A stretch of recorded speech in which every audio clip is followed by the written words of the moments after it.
I remember I was in a meeting room and I just got a request to push a little harder, dig a little deeper, and I basically broke down in the conference room. Mental health is a big topic in energy industry, or I will say Mhm. in general at the workplace, but it's easy to not talk about it. And we see more and more people taking time off work because of stress and mental ill health, and worse. I had to take some time off, and I was really lucky. And in that kind of reflection, I just realized that I don't want people to go through this. I can say like 5 or 10 years ago, if you say like I'm stressed, everybody might laugh on you, you know? Roll their eyes, yeah. You Yes, can't yeah. hack it. My ask for people is to, and my ask for leaders is to know what stress feels like for you, know what stress looks like in your team. Is this midlife crisis real?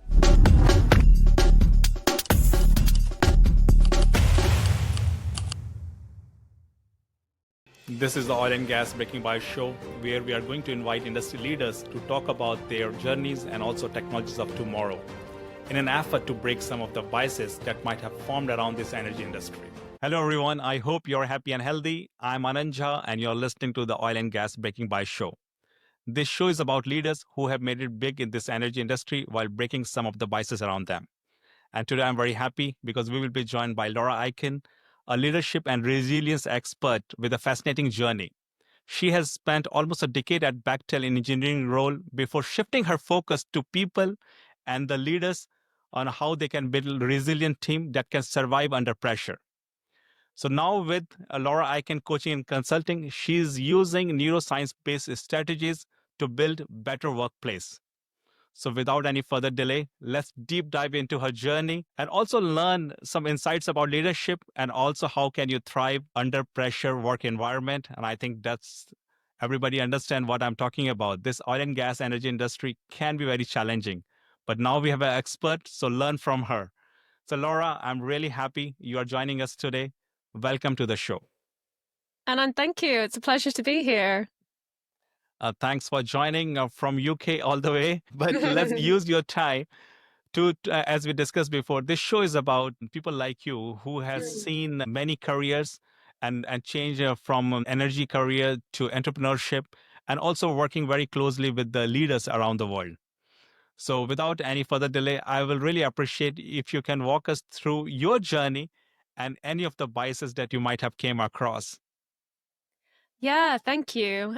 It's a big question. Hey, your journey. Yeah, so my background is in engineering. I studied chemical engineering at the University of Bath. And I think I'll start there because I went into university probably a little bit naive to the realities of the workplace. I grew up in a multicultural environment in the UAE. So when I went to school, there was people from everywhere, you know, all types of race, religion, backgrounds, and it was a really nourishing environment to grow up in. And I thought the world was like that, you know, that was the only experience that I had. And it wasn't until university and then maybe the early years of work that I realized that, you know, there is a dominant group often in the workplace. Yes. It's not just a fun challenge all the time for people who are countercultural or who look a little bit different or think a little bit different to embed in an existing workplace. And that stayed with me, you know, that desire for inclusive, multicultural, dynamic workplaces. To be honest, I found a lot of that with Bechtel. So you mentioned I spent a little time with Bechtel in design engineering, commissioning and startup out in Australia, and a little time in construction too. One of the big things I noticed that I've been reflecting a lot on recently is that there were some projects where people really felt connected, like a family. And this is true for all companies across the energy industry, right? I'm picking on Bechtel because they're my particular experience, but now as a consultant, I'm working across multiple companies, and this is true across several. Yeah, some project environments that really just get it, and teams feel connected, inclusive, like a family. And there's some environments where the workload can be overwhelming and the culture can be difficult, and people can face overwhelming stress and can burn out as a result. It's no, it'll be no surprise to those listening that the mental health in our industry is not good. And we see more and more people taking time off work because of stress and mental ill health, and worse, right? And it's really great to see commitments from across the industry on better resilience, better health, and better well-being training for organizations. And that's really why I left the engineering world and moved into the people and culture world. It was two reasons. One was I was actually on a project where I did burnout for a number of reasons. I was in a new environment, so my support system I'd kind of left behind in another city. And yeah, that plays a big role. The people in the community around you.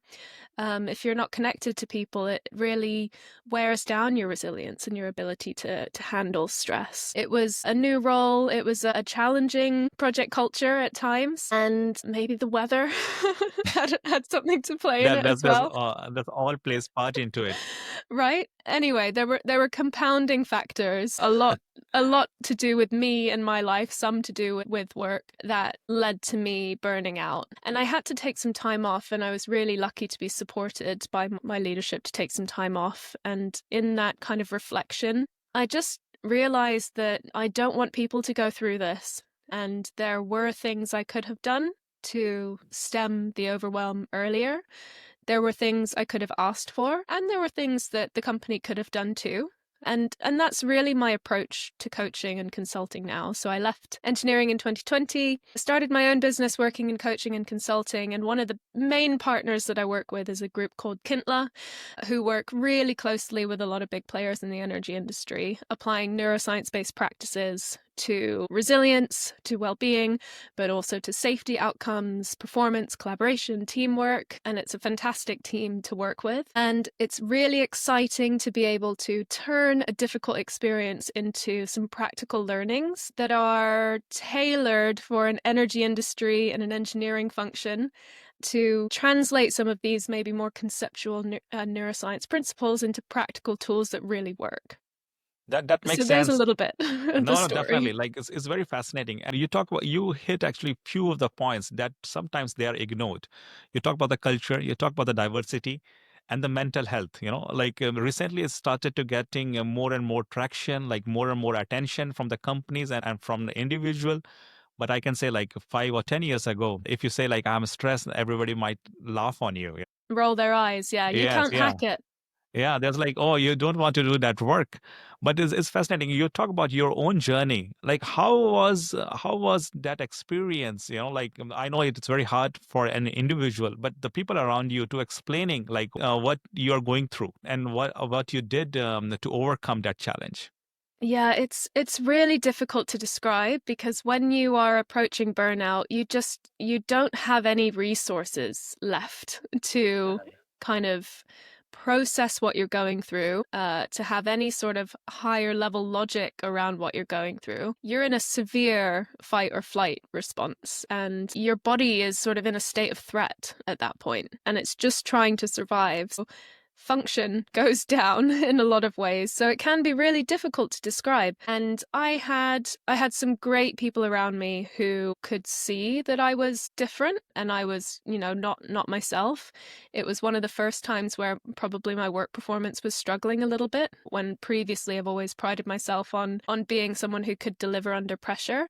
And yeah, I think it gets to a point where there's just nothing left, and there's could be just a small thing that pushes you over the edge. And mine was, yeah, I remember I was in a meeting room, and I just got a request to push a little harder, dig a little deeper, and I basically broke down in the conference room. Luckily, there were only two people there, one of whom told me to go home, which is what I did. So look, it's so different. It's so difficult to communicate Yes, what you're going through when you are going definitely. through it. Mm. My ask for people and my ask for leaders is to know what stress feels like for you, know what stress looks like in your team, so that you can gauge the early warning signs that people are not doing okay. So that And would definitely. be one tip. I know it's very fascinating, and as I said, like the way things are going, not just energy industry in general, workforce are getting reduced, and people are expected to do more and more, more and more. But we also have to keep in mind how much we can stretch, and that's why we need to have a team in that. Yes, that can stretch, but also there is always a boundaries how much they can do. Yeah, and I've been talking about the kind of negative side of depleted mental health and maybe high stress. But where I like to work now is the positive side of being in your peak state, which takes resilience, right? And it takes a certain level of stress to be able to operate in your peak state. But that's what we need in this industry right now. We're facing incredible amounts of change. Yes. We're facing industry roles that are shifting from maybe historical approaches to engineering and construction, which were more procedural, technology that's been around a little bit longer, into a whole new world of creativity and innovation and product design. And engineering teams in particular are having to think very differently than how they thought before. We've Yes. got diverse teams of, we've got big picture thinkers sitting next to detail oriented engineers because we have to turn a concept into something that actually works. Yes. And the positive of investing in teams' mental health is that you can only really be in your optimum state when you're in a state of calm, or at the very least, you're not under a state of threat.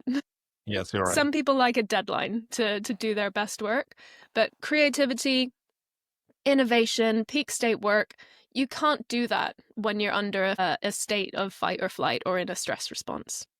Makes sense. So you already hit few of the points, like the changes that is going in the energy industry right now. Sometimes we heard like, I want to be challenged, but how much challenge is enough? And that's one question I have. And also, if somebody wants to be ready for this kind of work environment, as you said, we should look into the positive side of this whole discussion of mindset. How somebody can be ready to overcome those challenges. So, how much challenge is enough, and how can you prepare Yes. yourself for a challenge? Yeah, how much challenge is enough is a really great question. I think people can feel into the difference between good stress and bad stress, and a little bit of pressure and the kind of motivating force of that pressure, and when pressure becomes too high. And that's exactly it. So, challenge becomes too much when it becomes overwhelming for your system's stress response. And often the patterning of that stress or challenge is what makes a big difference. I'm referencing some work now by Dr. Bruce Perry, who's one of the co-founders of Kintla, and he's kind of one of the leading minds in translating child trauma and trauma in general into adult resilience, primarily through a tool called the neurosequential model. When stress is unpredictable, intense, or overwhelming, that's when it can transfer from something that is manageable, acute, something that your system is able to overcome and kind of rise to the challenge. That's when it can change to something that's chronic and can overwhelm your system and can lead to decreases in mental health and or burnout. So that's when challenge can be too much, and it is personal. Different people have different capacities for stress based on our upbringing, our early experiences, our later in life experiences. Like I said, the connectivity and the support systems you have around you, there's so much that can influence your capacity for stress. And that's exactly what people can do coming into this industry, is understand what is it that triggers them, activates their stress response. What is it that drains them, sort of depletes their energy? What or who? Mhm. And then on the flip side, what are some habits and practices that restore their nervous system and kind of refill the cup? And what are some practices that help them build capacity for stress? So I call them builders, but this is controlled exposure to stress that helps you kind of increase the size of your cup. Really, really, really good topic. Like you just hit right now. Like everybody can have a different response to the same challenge. Correct? Do you see something different based on the geography, the work environment, or maybe gender or race? Like I will be very interesting to know. Like, do you see is differs, or is there any data that supports, like, now, which can help leaders to understand a little bit more how every individual reacts to that kind of challenge? Yeah, and perhaps I can link you to some data to share in your notes. So it's fairly well documented now that underrepresented groups can face higher levels of stress and burnout. Early career professionals have a higher risk of burnout also. If you think about it from the terms of a woman in engineering or a ethnic minority in engineering or the energy industry, if you are coming into work and there's already a baseline of pressures that you have to deal with, right? Clients, deadlines, workloads, everyone has to deal with that. That's on everyone's plate. But if you are not in the dominant group and for some reason you feel like an other or an outsider, is draining, and it's consuming energy for you to be in that environment because it's not an environment where you feel inherently safe. So it takes resources, and that means, you're pouring energy out into something that is potentially preventable, but also not necessarily anyone's fault as Yeah, a baseline. no, makes sense. Makes sense. And when you talk about the diversity, that's always a discussion, like how we can have a more inclusive workforce. Mm. Sometimes we talk about this, and sometimes we want to avoid those discussion. But is this related to make your team more resilient to the Yes, challenges? yes. So this is the place where I love to work, right? The intersection of resilience and inclusion. Uh-huh.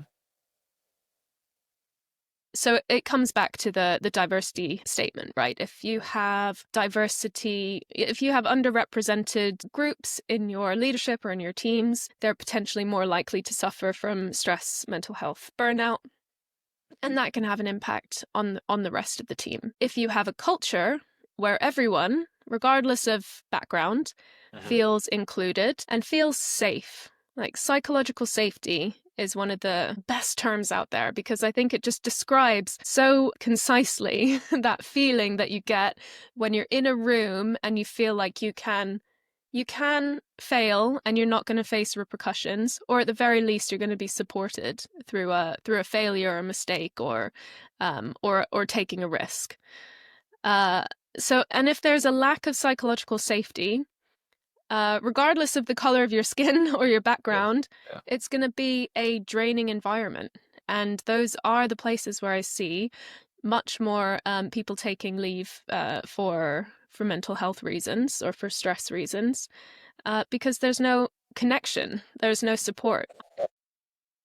So there's one question I think everybody has: is this midlife crisis real? That's such a funny question.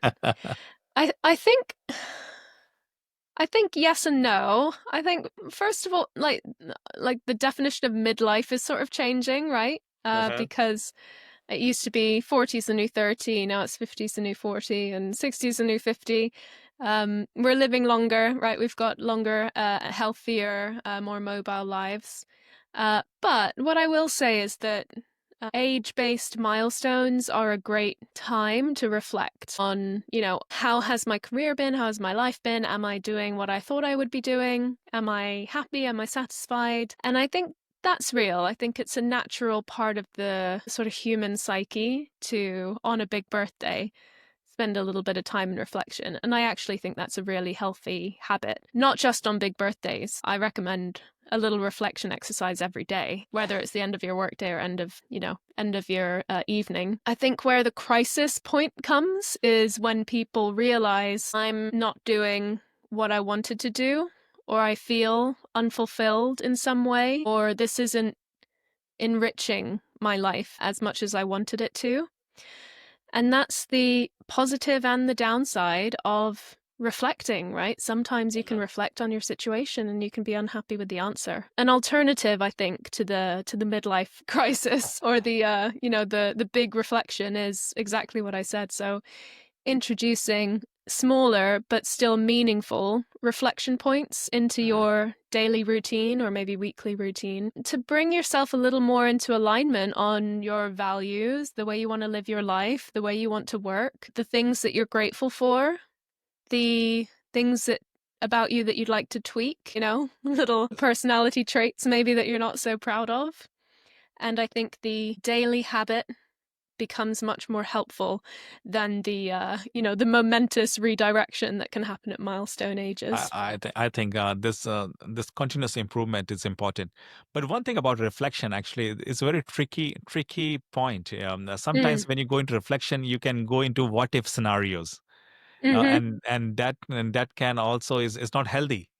Because if you're keep thinking like what you could have done. So how do you think this, and like how much reflection is good? Where is a tipping point where instead of a reflection to do something better, instead of you go in the victim mode?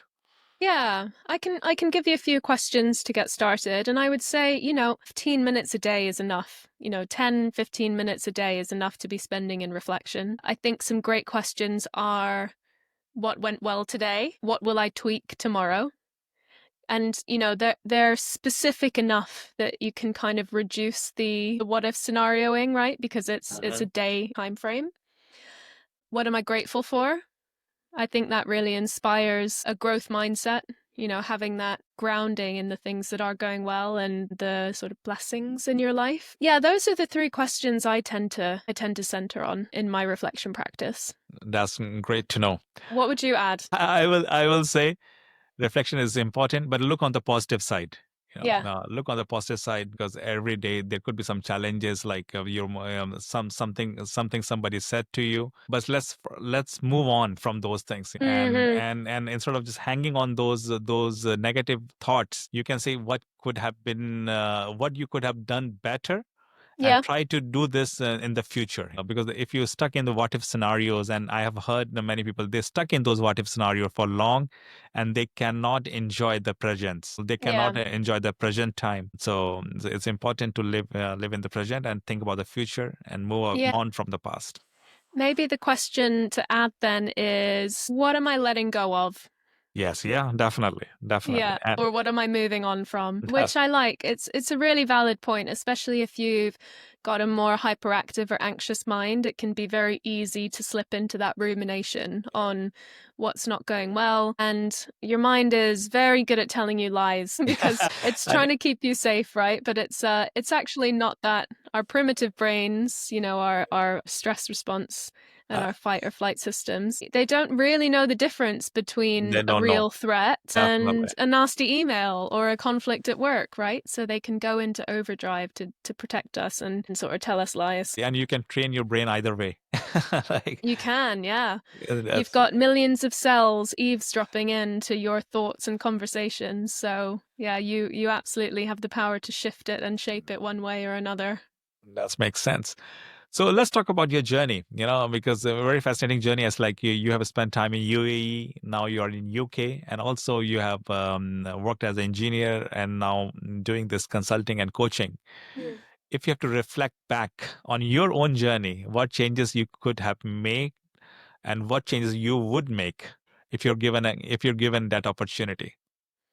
Yeah, I will answer the question honestly. Well, I will give you a more practical answer than I wouldn't change anything because it shaped who I am today. But I do genuinely feel that the experiences, good and bad, were all learning opportunities. They're all shaping opportunities, and they did create who I am. If I didn't spend so long in engineering before realizing how much I loved being in coaching and consulting, I wouldn't have the grounding that I do, that I'm able to bring to my clients now in the practical. Right. Yeah. So I really am grateful for the whole span of the career, living in different countries, working with different teams, being faced with different challenges, some of which I could rise to and some of which were just more difficult. Yeah, it's really difficult. I don't know if there was something I could change. If I was going to reframe this and say, if someone else was in the same situation, what advice would I give them to have a better time of things when I was having a hard time? It would be to focus more on creating community, because community and connection is one of the biggest things that impacts our ability to handle stress and our ability to be resilient. So I would have yeah, I would recommend earlier interventions around more meaningful connections and community to myself that was struggling a little bit with stress and burnout. Can you elaborate a little bit more when you say community? Like how can you create that community at the workplace so we can better understand? Yeah, yeah. So, I mean, it could be in work, but it could be out of work as well. I think one great mechanism for community in work is employee resource groups or affinity groups or social groups or clubs or anything where people are coming together. They can be harder to keep going in a high pressure a working environment when people don't have the time for their day jobs, let alone for a volunteering organization, but they're a place to start. Leaders can influence connection and connectivity in their teams through things like team builders, but also it doesn't have to be huge one-off events. It can be small moments of slightly more meaningful conversation. So instead of did you get the job done? The how are you? How's your family? What are your plans Small for a talks, holiday yes. this Yeah. year, right? So that's in work. And then outside of work, community looks different for different people. I found a little bit in yoga. So I've been practicing yoga since I was a teenager and spent some time teaching yoga. And I still lead retreats where I combine the leadership and the coaching and the yoga and the sort of holistic and physical wellness practices. So I started to find a little bit of community when I was, feeling really low in the yoga studio. But I think by then it was probably a bit too little too late. But others can find it in church, right? In Yeah, right. hobbies, in parent groups. There's plenty of ways to find people who you feel connected to and safe with. And that's That makes really sense. bolstering for your resilience. Makes sense. Makes sense. That's a really good advice. So community plays a role in your personal growth and also mental stability. I would say mental growth as well. A huge role, yeah. No, that's great.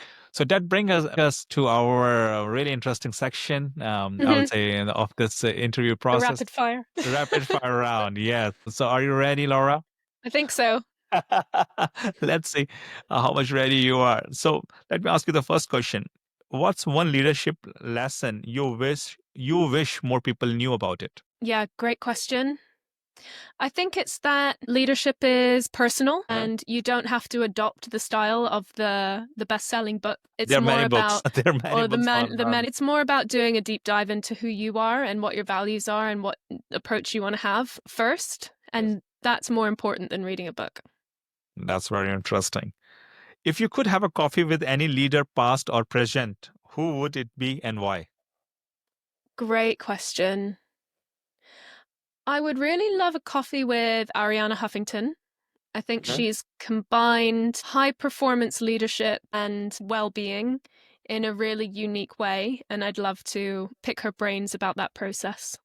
And that's great. What's one thing people would be surprised to learn about you? I already slipped about the yoga teacher thing. Uh, Maybe that I have 4 tattoos? Okay, that's a good one. I saw one, and that's on your hand. Yeah. Yeah, and Okay. my mum and my sister both have the same one. Okay. Again, that's good to know. So we talked about handling productivity, how to perform under pressure. So what would be your go-to productivity hack? Go to productivity hack. There's so many to pull from. I think it's around, and I learned this recently from a friend of mine. Buoyancy over balance. Buoyancy being some weeks are going to be busier than others. Some weeks are going to be more spacious than others. And if you embrace buoyancy over balance, you're kind of making the best of both worlds. Striving for a 50-50% balance across every week, I think can end up draining you even more because you're almost going against the grain, you're going against your schedule to try and force fit a inherently unpredictable work schedule into a structure. Now, I love structure. I love me some, routines and scaffolding. But ever since I started thinking about buoyancy instead of balance, it just gives me so much more space to divert from the routine in a productive, healthy way. That makes sense. This makes perfect sense. And the last, not the least, if leadership is about superpower, what would be your superpower? I think my superpower is empathy. I think I'm skilled and also maybe trained in understanding how people feel. And I think that's something, yeah, again, I'm really grateful for, because I think it's really powerful and really validating for people to be seen and to be heard. And I really love being able to give that experience to people. Okay, let me ask you another question. Yeah. Is it, how are you feeling? Let me ask you another question.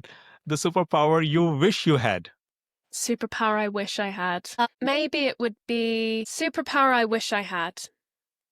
Going through my week, I think the skill, it's going to be such a cliche to be to slow down time, right? Because I'm busy too, right? like many of us, I Yes. find myself at the end of the week and not having had done the things that I said that I wanted to do. No, maybe my superpower would be a ability to have a realistic understanding of how long it's going to take me to do something. Makes sense. I think that's a really good one actually. Yeah. Like sometimes we put really high expectations from Yeah, ourselves, I do. and then at the end of the day you disappoint yourself, you know. So Yeah, yeah, I do. For sure. That would be it. but I think that's true for many of us. You know, like at the start of the week we put so many things to do, and Yeah, end of the year when squeeze you them reflect. all in. Yes, correct. And when you reflect back, then oh, you know, like it's another week where I could not do whatever I promised to do by myself. You Yeah, yeah, yeah, and that can be, we do feel let down, or we do I feel like know. we've let ourselves down when we I get into can I that can place. feel Yeah, yeah, yeah, I yeah. could relate to it. Because it's getting to the end of the week now, isn't it? Yeah, I know. Like tomorrow is Friday. So, Yeah, yeah. no, that's really great. So it's very hard to summarize everything in those 5 or 6 questions, but we had a really great time. But before we wrap up everything, we talk Mm, about many things like from the workplace, diversity, inclusivity. But what one bias that is still exists in the industry, and how can we overcome? I'm talking yeah. energy industry. Yes, It's a great question. I think there's still a bit of a bias or a misconception in some areas that burnout, overwhelm, mental ill health is somehow a weakness. Or an inherent flaw in a person. And there are so many factors, internal to the person and external to the person, to do with the workplace, that influences a person's ability to handle stress and be resilient and rise to the challenge. And I think I still see, that person can't hack it in this industry. It's changing for sure, but we're still, ultimately companies are money-making businesses. They have to focus on performance, and positive mental health, a team that feels connected, energized, inspired, supported, safe. Those are teams who are really going to perform for a business and are going to come together in challenge and change. And I think, shifting the perception of mental ill health or burnout as a weakness, investing in support and personalized support and connection for individuals, that's only going to be good for people and good for business too.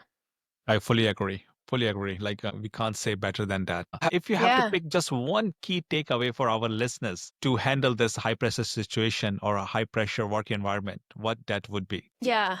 I might bundle a few things into my one key takeaway. Self-awareness on what stress looks and feels like for you, including the early warning signs of your stress. A toolkit of things that make you feel better when you're stressed, but also habits that over time, make you feel supported, cared for, refueled, and make sure that you have a support network, connection community, whether it's inside or outside of work, because you are so much more capable of performing when you've got people in your corner and your body and your brain feels safe.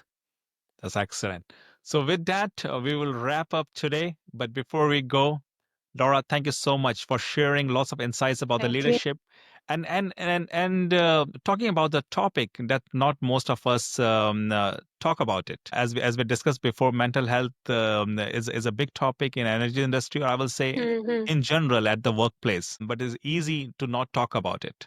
But It is. I think we tried to bring that important topic that people could relate to it and learn from it. And instead of avoiding it, take it as a challenge and work on it. And there are so many tips Laura had shared today. You can use those tips to perform better. So, Laura, before we sign off, anything to add here? Just thank you, Anand, for creating a space for this conversation, right? Yeah, I'm excited to hear more of the conversations that you host about the industry. Thank you so much. So, with that, I will sign off for this week. Keep listening, Oil and Gas Breaking by Show. Have a great day. Thank you. Thank you.